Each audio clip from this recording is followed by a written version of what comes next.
Hello family, good morning. সবাই কেমন আছো? আশা করছি সবাই খুব ভালো আছো। Welcome back to my another blog month Majumdar চ্যানেলে। তোমাদেরকে সকলকে স্বাগত আর ভালোবাসা। বন্ধুরা, আজকে একটা নতুন ব্লগস নিয়ে চলে আসলাম। তার আগে বলো তোমরা সবাই কেমন আছো, কমেন্ট করে জানাবে।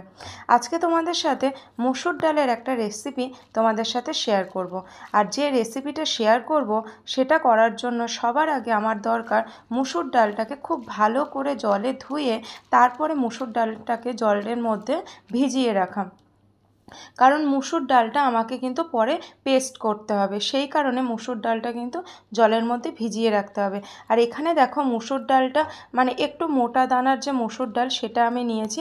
তোমরা বাড়িতে যে কোনো ধরনের মুসুর ডাল নিতে পারো, মোটা বা একটু ছোট টাইপের যে মুসুর ডালের দানাগুলো থাকে সেই মুসুর ডাল নিলেও চলবে, কোনো অসুবিধা নেই। তো যাই হোক বন্ধুরা, ঘরে যে মুসুর ডাল ছিল আমি সেটা দিয়ে আজকে রেসিপিটা তোমাদের সামনে তৈরি করে দেখাবো।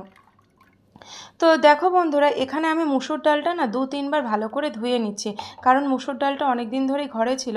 তো দেখলাম মুসুর ডালটা একটু বেশি পরিমাণে নোংরা বেরোচ্ছে, সেই কারণে মুসুর ডালটা আমি 3-4 বার কিন্তু জল দিয়ে ভালো করে পরিষ্কার করে ধুয়ে নিচ্ছি। আর কেন বলো তো, মুসুর ডালের মধ্যে নানা রকম পাউডার লেগে থাকে। তো আমার মনে হয় মুসুর ডালটাকে খুব ভালো করে যতবার ময়লা বেরোবে বা জলটা ঘোলাটা বেরোবে ঠিক ততক্ষণ পর্যন্ত কিন্তু তোমরা জল দিয়ে মুসুর ডালটাকে ধুয়ে নেবে। তো যাই হোক বন্ধুরা, মুসুর ডালটা আমার ভালো করে ধুয়ে নেওয়া হয়ে গেছে এবং মুসুর ডালটাকে আমি ভিজিয়ে রেখেছি জলে। এবার অন্যদিকে দেখো, আমি এখানে ওভেনে ভাত বসিয়েছি। তো ভাতটা প্রায় ফুটে গেছে। তো আজকে খুব বেশি কিছু রান্না করব না। আজকে যেহেতু তোমাদের সাথে মুসুর ডালের একটা রেসিপি শেয়ার করব, কিন্তু সেটার পাশাপাশি দেখালাম যে ওভেনে ভাত হচ্ছে। তো ভাতগুলো প্রায় ফুটে গেছে। আর আজকে কিন্তু খুব বেশি কিছু বানাবো না। আর ভাতের মধ্যে একটু উচ্ছে সিদ্ধ দিয়েছি, কারণ উচ্ছে আলু সিদ্ধ খেতে আমার ভীষণ ভালো লাগে। তোমরা কে কে গরম ভাতের সাথে ঘি ভাতের সাথে উচ্ছে আলু সেদ্ধ খেতে ভালোবাসো আমাকে কমেন্ট করে জানাবে। শুধু বন্ধুরা উচ্ছে আলু সেদ্ধ না, আমাকে যদি পটল আলু সেদ্ধ দেওয়া হয়, ঝিঙে আলু সেদ্ধ দেওয়া হয়, আমার খেতে কিন্তু খুব ভালো লাগে। তবে বন্ধুরা আলুটা কিন্তু তার সঙ্গে থাকতে হবে, কারণ আলুটা খেতে আমি খুব ভালোবাসি। তো বন্ধুরা, প্রায় 1.5 ঘন্টা মতন আমি ডালটাকে ভিজিয়ে রেখেছিলাম। তো এখানে যেহেতু মোটা দানার ডাল ছিল তাই একটু বেশিক্ষণ ভিজিয়ে রেখেছিলাম। তো এখানে দেখো ডালটা কিন্তু ভালোভাবে ভেজানোর কারণে ফুলে উঠেছে। এবারে ডালটাকে আমাকে কিন্তু পেস্ট করে নিতে হবে। তো এখানে চলো বন্ধুরা, ডালটা আমি পেস্ট করে নিই। তোমরা মুসুর ডাল দিয়ে কে কেমন রেসিপি বানাতে পারো অবশ্যই কিন্তু আমাকে কমেন্ট করে জানাবে।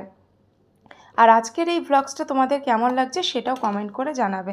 তো বন্ধুরা, এখানে দেখো আমার পেস্ট করা হয়ে গেছে।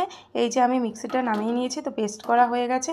আর এই পেস্ট করা মুসুর ডালটা দেখো খুব কিন্তু আমি মিহি করে বাটিনি, হালকা কিন্তু দানা দানা থাকতে হবে, কারণ এই রেসিপির মধ্যে মুসুর ডাল কিন্তু পুরো মিহি করে বাটা যাবে না, একটু যেন দানা থাকে সেইভাবে তোমাদের বেটে নিতে হবে।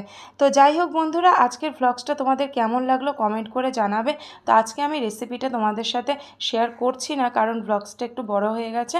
আমি পরের ব্লগসে সেটা শেয়ার করব। তাহলে ততক্ষণের জন্য তোমরা সবাই সাথে থাকো, পাশে থাকো আর দেখতে থাকো আমার ব্লগস। এখনকার মতো